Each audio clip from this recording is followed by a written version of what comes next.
파이 네트워크가 드디어 DTI 코드를 확보했다는 소식이 전해지면서 파이코인은 더 이상 단순한 앱 포인트가 아니라 규제 체계 안으로 들어갈 준비를 마친 디지털 자산이라는 평가를 받기 시작했습니다. 이 한 가지 변화가 왜 이렇게까지 중요하게 받아들여지는지, 그리고 인터링크 ITL 토큰 가치와 어떻게 연결될 수 있는지 차근차근 정리해 보겠습니다. 먼저 DTI가 무엇인지부터 정리해 볼까요? DTI는 디지털 토큰 아이덴티파이의 약자로 말 그대로 디지털 토큰을 전 세계 금융 시스템에서 정확하게 식별하기 위한 고유 코드입니다. 우리가 해외를 나갈 때 여권이 없으면 공항 시스템에서 개인을 제대로 인식할 수 없는 것처럼, 은행과 거래소 입장에서는 DTI가 없는 코인은 공식적인 금융 인프라 안에서 다루기 어렵습니다. DTI는 국제 표준인 ISO 24165에 따라 부여되며 파이코인에는 EK95TJQN이라는 코드가 부여되어 있습니다.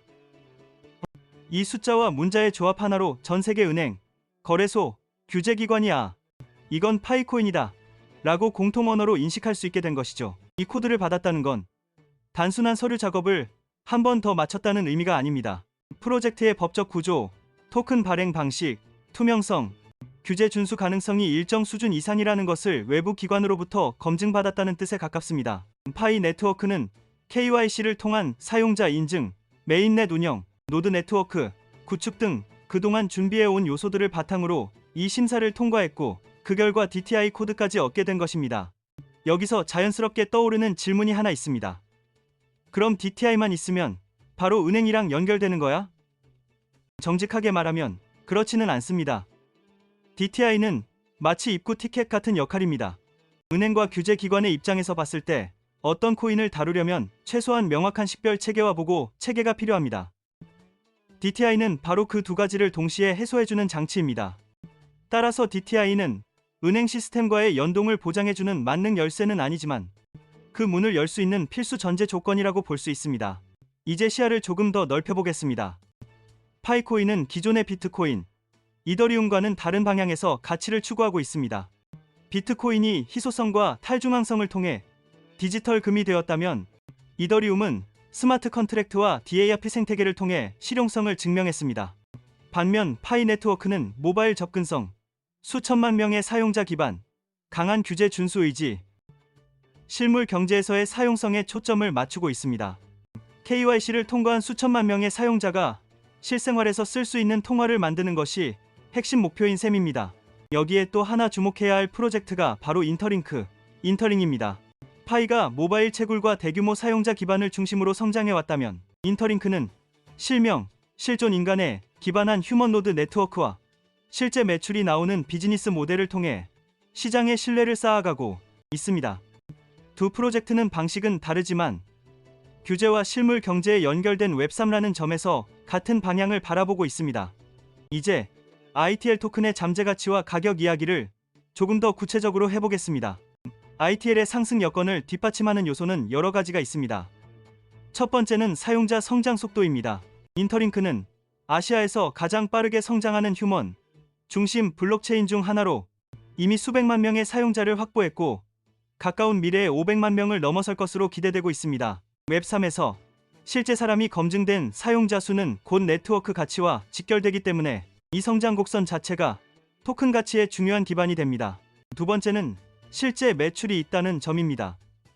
상당수 웹3 프로젝트는 토큰만 발행하고 실질적인 매출 모델이 없는 반면, 인터링크는 이미 AI 생체 인증, 라이브니스 감지 기술을 활용한 신원 인증 서비스에서 의미 있는 매출을 만들어내고 있습니다. 수천만 건의 인증 세션을 외부 파트너와 진행하면서 한 번성 매출과 반복 매출이 동시에 발생했고, 이 구조가 유지된다면 연간 수백만, 수천만 달러 수준의 매출을 기대할 수 있습니다. 이는 단순히 언젠가 돈을 벌 것이다가 아니라 이미 돈을 벌고 있다는 점에서 완전히 다른 차원의 신뢰를 줍니다. 세 번째는 광고 매출 구조입니다. 인터링크는 수백만 사용자 기반 위에서 광고 비즈니스를 전개하려 하고 있으며, 광고 단가 ARPU를 보수적으로 잡아도 연간 수백만 달러의 광고 수익을 기대할 수 있습니다. 더 인상적인 부분은 이 수익의 100%를 커뮤니티에 돌려주겠다는 정책입니다. 대부분의 프로젝트는 광고 수익이나 거래 수수료 일부로 자사 토큰을 매입해 소각하거나 리워드로 나누는데, 인터링크는 이 구조를 훨씬 공격적으로 가져가려는 것입니다. 이 수익이 ITL, ITLG 메인 및 소각에 사용된다면 토큰 홀더 입장에서는 일종의 지속적인 바이백 프로그램이 작동하는 셈이 됩니다. 네 번째는 토큰 이코노미 구조입니다.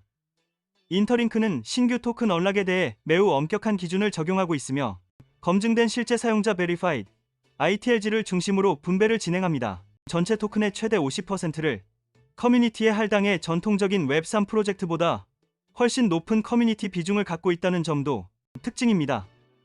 여기에 이중 토큰 구조를 통해 규제 요건을 만족시키면서 장기적으로는 전통 금융시장의 NYSE, 나스닥Q 등에 상장할 수 있는 여지를 열어두고 있습니다.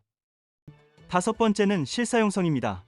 ITL은 단순히 거래소에서 사고 파는 용도가 아니라 결제, 온라인 쇼핑, 호텔 예약 등 실제 소비 활동에 직접 사용될 계획입니다. 이런 구조가 자리 잡으면 토큰 거래량은 자연스럽게 커지고 유통 속도 역시 높아집니다.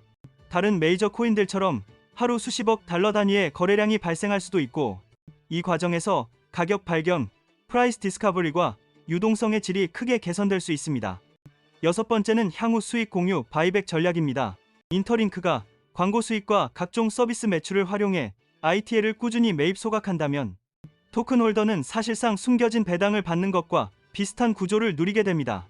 전통 금융시장에서 이런 구조를 갖춘 기업은 보통 매출의 12, 10배 수준까지 밸류에이션을 받곤 합니다.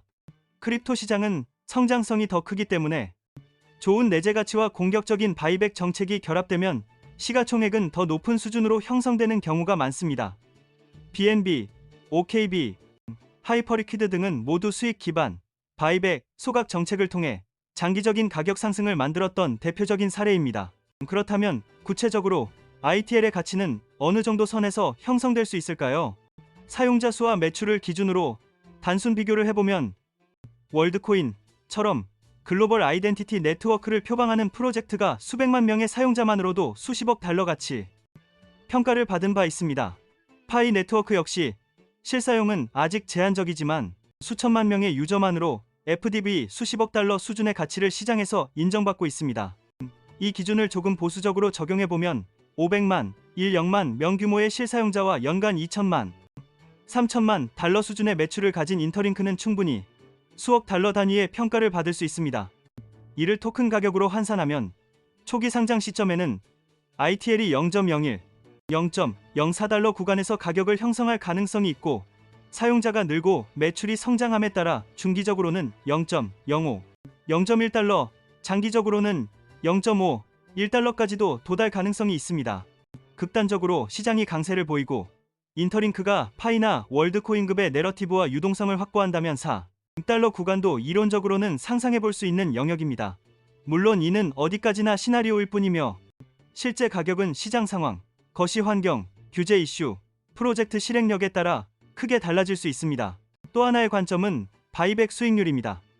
예를 들어 인터링크가 매년 0만 달러 규모의 자금을 ITL 바이백에 투입한다고 가정해 봅시다. 만약 시가총액이 2억 달러라면 이는 연 5%에 해당하는 숨은 배당 수익률과 비슷한 효과를 냅니다. 투자자들이 3% 수준의 수익률만으로도 만족한다면 동일한 1억만 달러 바이백 규모에서 이론상 시가총액은 3억 4억 달러까지 올라갈 여지가 생깁니다. 매출이 늘고 바이백 금액이 커질수록 토큰의 내재 가치는 점점 더 두꺼운 바닥을 가지게 됩니다. 이제 다시 파이코인 이야기로 돌아가 보겠습니다. 파이는 DTI 코드와 MiCA 기준 준수, ISO 계열 메시지 표준과의 호환성을 통해 전통 금융 시스템과의 연결 가능성을 하나씩 확보해 가고 있습니다. 인터링크는 휴먼 중심 네트워크와 실질 매출, 토큰 바이백 구조를 통해 실제 수익이 뒷받침되는 웹3 토큰이라는 희소한 포지션을 구축하고 있습니다.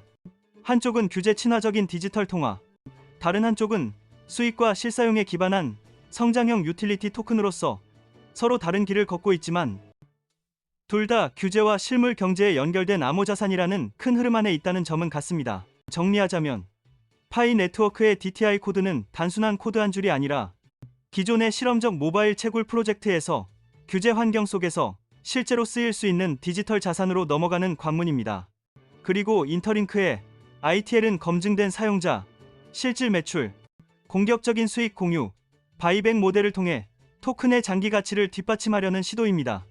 투자자 입장에서는 단기적인 가격 등락에만 집중하기보다는 이런 구조적 변화와 수익 모델, 규제 준수 여부를 함께 보면서 장기적인 가치를 평가하는 것이 중요합니다. 파이와 인터링크 모두 이제 막 본 게임의 문 앞에 서 있고 앞으로의 실행력과 생태계 확장 속도가 이들의 진짜 가치를 결정하게 될 것입니다.